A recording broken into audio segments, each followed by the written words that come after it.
guys and gals, and we're here from Drake Main Gaming, and send me on Twitter, The Gaming Drag. Today I'm coming back at you with a Let's Play episode of Violet Memoir, Oscar's Path. So let's go ahead and jump right back in, shall we? Alarm chain, you were up, and let's go. Yeah? Yeah, what? You gonna rub it in my face? Call me up? Rex, stop. These are Selwyn's friends. You don't need to be so worried. Plus, this isn't high school anymore. People don't care about that. No one ever really did. Yeah, right. Sorry, man. I really lost my cool there. Just getting used to all this. Hey, I wasn't meaning any harm, man. Trust me, you're very cute, especially that little accessory around your neck. Huh? His face lights up like a fireplace, and he struggles to come back with any response, his eyes darting back and forth between Baxter and Oscar, who only seem to give him a pat and a wink respectively. I think I'm lost. Alpha Theta Phi is an LGBT-friendly frat.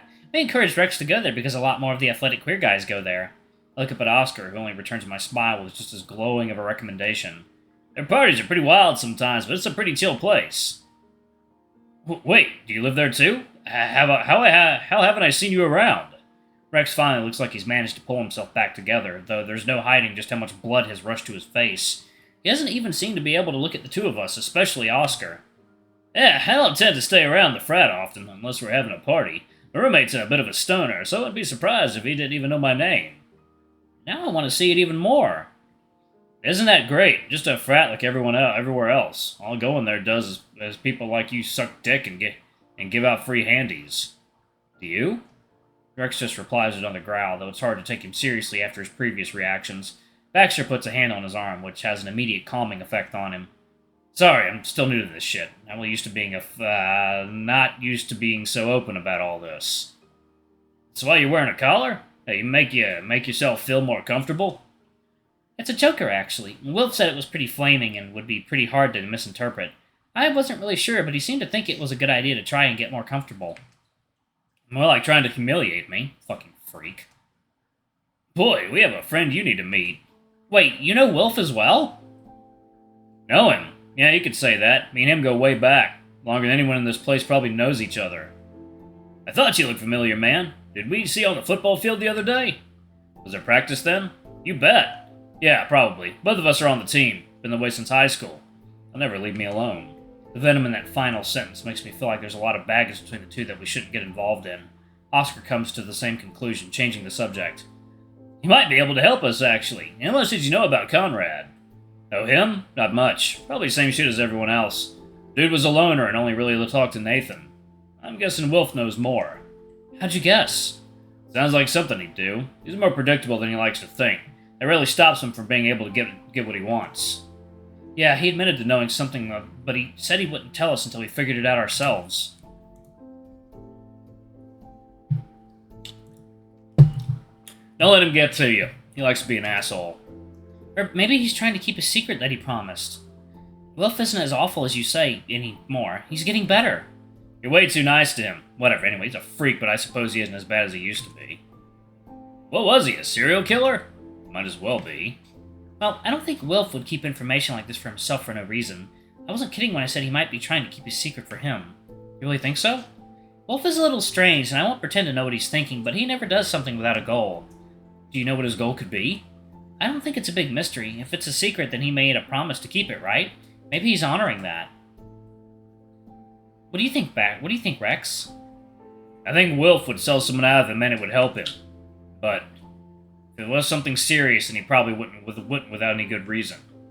So it was something really bad then. If it was so serious that he thought he had to keep it a secret, it must be really bad. I don't think so. I might not think as lowly of him as Rex does, but Wilf isn't approachable and he doesn't come across as very trustworthy to others. It would have been something more personal, and if he didn't tell his friends, maybe something he was just ashamed of. Ashamed? Sometimes the people that are harshest to us are ourselves. You shouldn't be talking about me behind my back. Told you, Baxter, I don't need any help. The third voice we've heard from outside is suddenly talking from behind us and turning around, though Baxter looks delighted to see him. Foster, you came out? I thought you were going to stay in your room until they left. Aw, he's cute. Foster just gives us a shrug and a non-committal grunt as he lingers a distance away from us. It isn't like he's trying to avoid us, just trying to map us out first. It's rare to come across frogs in this area, let alone someone with as exotic of a color palette as he does. A rich red that almost looks like rubies, while his hands look to be softer orange. The hoodie and trousers he's wearing is covering most of his skin. I'm only able to see his hands, feet, and above his neck. What truly catches my attention is the tired expression he's wearing. I've seen many of these before. I certainly saw it in the mirror during my, worst days. It isn't a lack of sleep that's causing that glare. It's a lack of patience. At least he doesn't look particularly annoyed just yet, but I have a feeling he isn't very extroverted. He looks over at me and his expression changes. There's a hint of curiosity, like he's putting together a puzzle in his head. You're Selwyn's friends, right? You know us? I heard you guys through the wall. They're not exactly thick here. His eyes slither over to Oscar, almost shocked to see someone as huge as him sitting in the living room. Even though Rex is an athlete, Oscar puts him to shame. Certainly not as thick as him. Hey, I like this guy. Were you the one hiding away when I was over last time? Yeah, I had the feeling you were the talking type, and I'll be real, I wasn't in the mood for that shit. Fair enough. I'd rather be told straight up than annoy someone, you know? Good. We'll get along fine, then. He stares at the two of us for a few seconds longer before coming to the conclusion that it's okay to sit down, as he takes the more isolated recliner, sitting on it with his legs crossed. Okay, Neil. Water time. Alright, guys and gals, we are back. Let's jump back in, shall we? What are we talking about? We were just talking about Wilf. Jesus, maybe I should go back to my room. Is that bad? I told you, we've had to deal with him a lot longer than you have.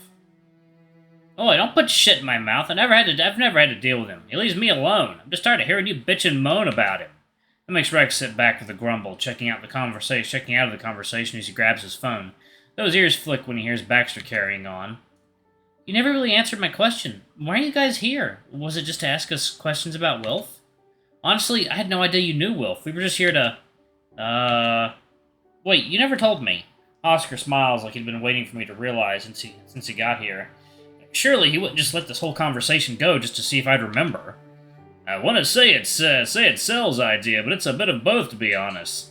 After your nightmare last night, we thought you could use a hangout with friends. Lee's got some stuff going down. I thought it might be nice to have some time hanging about all the diary shit, you know? Diary stuff? I'm doing a pretty bad job, though, aren't I, man? Forget it. Sounds like something I don't want to know. Baxter, when will Selwyn be getting back? It's supposed to be his turn figuring out dinner. Probably not much longer. His message said he was only going to be an hour or two. And how long's that been? About 2.5. Fucking hell. Conversation went pretty smoothly after that. Foster hung around us for a little while longer while Baxter got a text from Selwyn saying that he was coming soon. Most of the conversation was between Oscar, Baxter, and I, though as the night went on, Rex got a little more comfortable with joining the conversation, though it seemed like he was still a bit shy after our awkward encounter at the door. We didn't really think about Wilf or the diary again, but I couldn't help but think about what they said. Wilf would have respected Conrad's wishes if it was serious, and it would have likely been something he was ashamed of. There's also the question of why Wilf? I don't think I was entirely wrong about it being because he was too close to not too far, but there must be something else. Maybe it's related to Wilf, or maybe it was something he'd understand. Hey, you okay? I've been so lost in my thoughts that I totally zoned out. Currently, only Rex and I are still in the room. I think Baxter was showing Oscar stuff in his room. But Oscar around, Rex looks much more confident. It might have something to do with that thing he's wearing around his neck, or maybe they're just both athletes. But he seems a lot more relaxed when it's just the two of us. I'm okay. I just get lost in thought often. I know what you mean. Baxter tells me off for it all the time. Doesn't think too much. Really? Don't look at me like that. Just because I'm a jock doesn't mean I'm stupid. Football's complicated too. There's a lot of shit you gotta learn and memorize. I ain't dumb. Sorry, I didn't mean to imply that.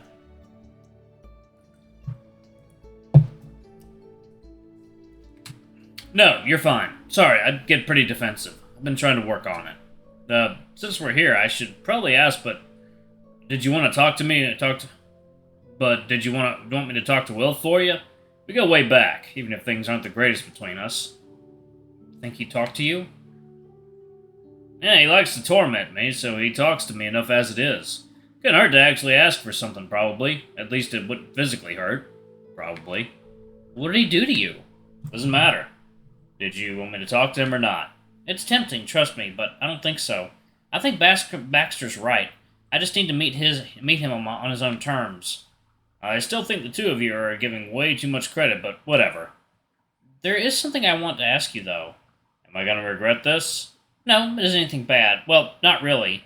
I probably shouldn't be asking since I'm supposed to be taking a break from it, but what did you know about Quinn? She's our biggest mystery. We talk sometimes. She forwards me a lot, and since I'm still coming out, I had to act like I was interested. And I think she could tell, though. She didn't try for very long. I'm surprised. Outside of, I wouldn't have guessed you were gay at all. Not that my gaydar is very good anyway. He flinches at the word gay, and his hand reaches up to touch the choker around his neck, rubbing it gently as if it's a reminder. I think I'm pretty hard to catch. None of the other... Fuck! Other gay guys on the team have noticed. If they did, I'd have Ryan up my ass to come out with them. Wait, not like in my ass, and not like coming out as... Fuck, you know what I mean. Am I stressing you out? No, this is just me being an idiot. Anyway, like I was saying, I'm not that easy to see through, but she picked up on it pretty quick. Must have a hell of a gaydar. Did you learn anything about her? Kinda. She really liked to talk about Conrad, specifically about him having a girlfriend. It was really annoying. She'd bring it up constantly. The other guys acted like they cared because she was hot, but, well, that never matters to me, I suppose. Something about that seems to feel strange in my head, but I can't really figure out what. It just sounds like she's a bit of a gossip, but which wasn't too off from how Helena described her either. Except according to Nathan, Conrad wasn't even... Huh. My thoughts were thrown for a loop as I feel Oscar lifting me off the sofa onto my feet, catching me off guard enough that I let out a very girly yelp. The only upside is that it must have looked funny because Rex shows the first smile I've seen from him. He looks a lot better with it than his usual uncomfortable scowl. Oscar's hand leaves my hip in such a sudden way that it must be because he realized that he was holding me. Though the fact he's able to touch me for a bit, even just a moment, has to be progress.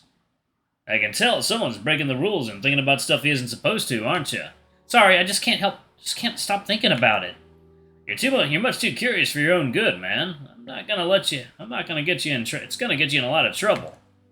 Aren't you enough trouble for me? Heh, you're right about that. Come on, we should get out of here before it's dark. I want to go home. I want to get you home real quick.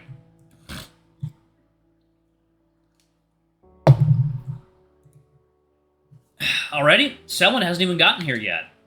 We can see him tomorrow. Plus, I bet he has a lot he wants to talk about, too. He's always such a yapper. But, now, I promise I had something I wanted to do tonight. Plus, I want some time with you as well. Aren't we having time together right now?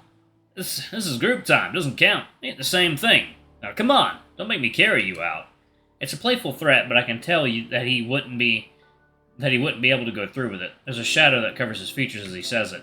I can tell it's something he really wants to be able to do again, and that makes all the resistance in my body melt away.